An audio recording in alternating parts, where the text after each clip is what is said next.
News में आपने कई बार नकली नोटों के बारे में सुना होगा। नकली नोट छापकर मार्केट में लाने वाले गिरोहों को पुलिस द्वारा पकड़े जाने की खबरें भी आपने देखी होंगी। लेकिन असली सवाल यह है कि हमारे असली नोट कैसे बनते हैं? भारत सरकार इन्हें कहां छपवाती है? किन मशीनों का इस्तेमाल होता है? नकली नोटों को पहचानने के लिए उनमें क्या खास विशेषताएं होती हैं? अगर आपके मन में भी भारतीय नोटों की प्रिंटिंग प्रक्रिया को लेकर ऐसे सवाल उठते हैं, तो यह वीडियो आपके लिए ही है। यह बहुत दिलचस्प होने वाला है। चलिए रोजाना इस्तेमाल होने वाले पैसों के बारे में हर एक बात विस्तार से जानते हैं। सबसे पहले बात करते हैं कि भारत में नोटों की छपाई कहाँ होती है। बहुत से लोग सोचते हैं कि पूरे देश के लिए नोट एक ही जगह छपते हैं, लेकिन यह सच नहीं है। हमारे देश में नोट छापने के लिए कुल 4 बड़े प्रिंटिंग प्रेस हैं। ये महाराष्ट्र के नासिक, मध्य प्रदेश के देवास, कर्नाटक के मैसूर और पश्चिम बंगाल के सालबोनी में स्थित है। इनमें से देवास और नासिक के प्रेस वित्त मंत्रालय के अंतर्गत काम करते हैं। ये security printing and minting corporation of India limited के तहत आते हैं। वहीं मैसूर और सालबोनी के प्रेस भारतीय रिजर्व बैंक से जुड़े हुए हैं। ये भारतीय रिजर्व बैंक नोट मुद्रण प्राइवेट लिमिटेड के अंतर्गत काम करते हैं। अब सवाल आता है कि नोट छापने के लिए किस तरह की स्याही इस्तेमाल होती है। नोटों की छपाई के लिए साधारण स्याही बिल्कुल भी नहीं होती। इसके लिए एक बेहद खास सिक्योरिटी इंक का इस्तेमाल किया जाता है। यह इतनी सुरक्षित है कि यह बाजार में किसी को नहीं मिलती। यह विशेष स्याही स्विट्जरलैंड की एक कंपनी बनाती है। वह कंपनी सिर्फ हमारे देश को ही नहीं, बल्कि दुनिया के कई देशों को यह सिक्योरिटी इंक सप्लाई करती है। इस स्याही में कई तरह के केमिकल्स और सिक्योरिटी फीचर्स होते हैं। इन्हीं की वजह से नकली नोट बनाना लगभग असंभव है। नकली नोट बनाने वाले इस असली स्याही की नकल नहीं कर पाते, इसीलिए पकड़े जाते हैं। हालांकि हमारे देश में इस्तेमाल होने वाली स्याही और कागज को यही बनाने की कोशिश सरकारें लंबे समय से कर रही हैं। इससे विदेशी आयात पर निर्भरता कम होगी। अब बात करते हैं नोट छापने में इस्तेमाल होने वाले कागज की। बहुत से लोग सोचते हैं कि नोट साधारण कागज पर छपते हैं, लेकिन यह गलत है। नोटों की छपाई के लिए करेंसी पेपर नाम के एक विशेष कागज का उपयोग किया जाता है। हमारे देश में करेंसी पेपर बनाने के लिए मध्य प्रदेश के होशंगाबाद में एक मिल है। यहां नोटों और स्टाम्प के लिए एक विशेष कागज तैयार किया जाता है। लेकिन हैरान करने वाली बात यह है कि अभी भी हमारे देश में इस्तेमाल होने वाला 80% नोट का कागज विदेश से आता है।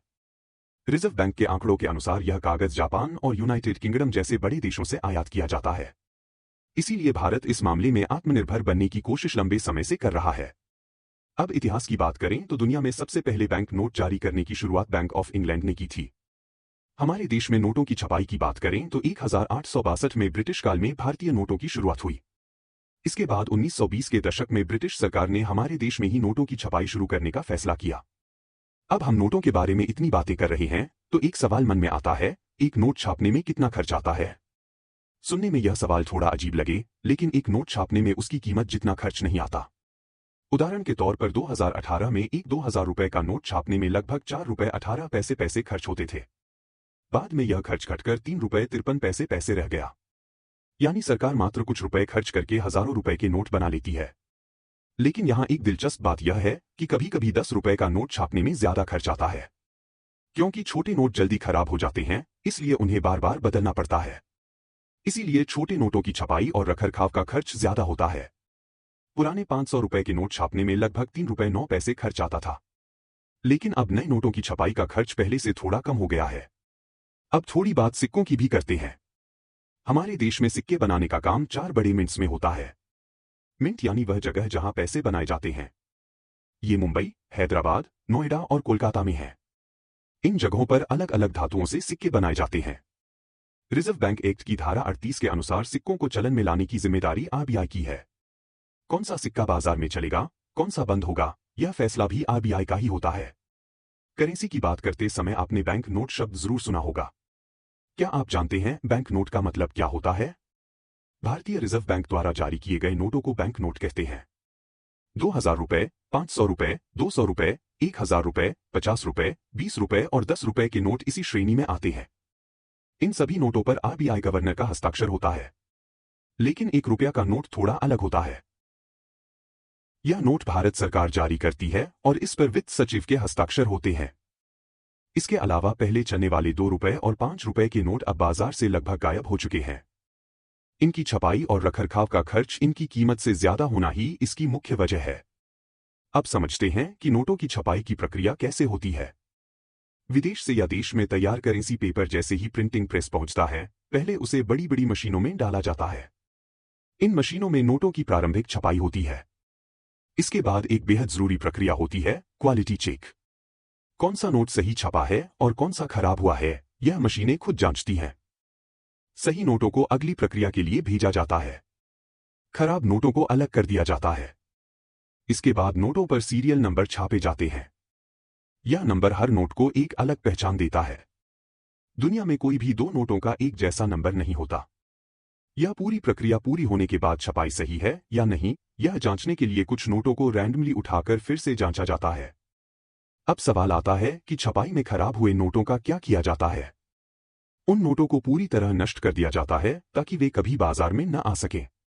अगर बाजार में चल रही नोट फट जाए या खराब हो जाए तो लोग उन्हें बैंक में जमा कर सकते हैं। बैंक उन नोटों को आरबीआई को भेजता है। वहां उनकी जांच होती है और उनकी जगह नए नोट जारी किए जाते हैं। एक और अहम सवाल यह है कि छपे हुए नोट आम लोगों तक कैसे पहुंचते हैं।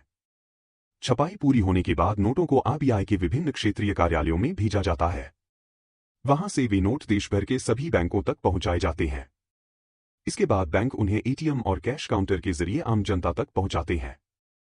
यहां एक बेहद दिलचस्प सवाल उठता है, क्या कोई भी देश जितने चाहे उतने नोट छाप सकता है? अगर यह सच होता तो हर देश ढेरों नोट छापकर अपनी गरीबी मिटा सकता था। लेकिन वास्तव में कोई भी देश अपनी मर्जी से नोट नहीं छाप सकता। नोटों की छपाई उस देश की अर्थव्यवस्था, जीडीपी विकास दर और रिजर्व फंड के आधार पर तय होती है। भारत में यह व्यवस्था 1957 से लागू है। इसके अनुसार आरबीआई को कम से कम 200 करोड़ रुपए की संपत्ति रिजर्व के रूप में रखनी होती है। उसके बाद ही सरकार की अनुमति से नए नोट छापे जा सकते हैं। अगर कोई भी देश नियमों को न मानते हुए मनमाने तरीके से नोट छापे तो उस करेंसी की कीमत गिर जाती है। करेंसी ज्यादा होने से महंगाई बहुत तेजी से बढ़ती है और पूरी अर्थव्यवस्था चरमरा जाती है। लोगों के पास पैसा ज्यादा हो और बाजार में सामान कम हो तो लोग ज्यादा कीमत देकर सामान खरीदते हैं। इससे वस्तुओं के दाम अचानक बढ़ जाते हैं और महंगाई तेजी से फैलती है। इसीलिए दुनिया के हर देश में करेंसी छापने के कड़े नियम होते हैं। आपकी जेब में रखे एक छोटे से नोट के पीछे कितनी बड़ी प्रक्रिया और कितनी कड़ी सुरक्षा व्यवस्था होती है, यह समझ आया ना? अगर यह जानकारी दिलचस्प लगी हो तो इस वीडियो को अपने दोस्तों और फैमिली ग्रुप्स में शेयर करें।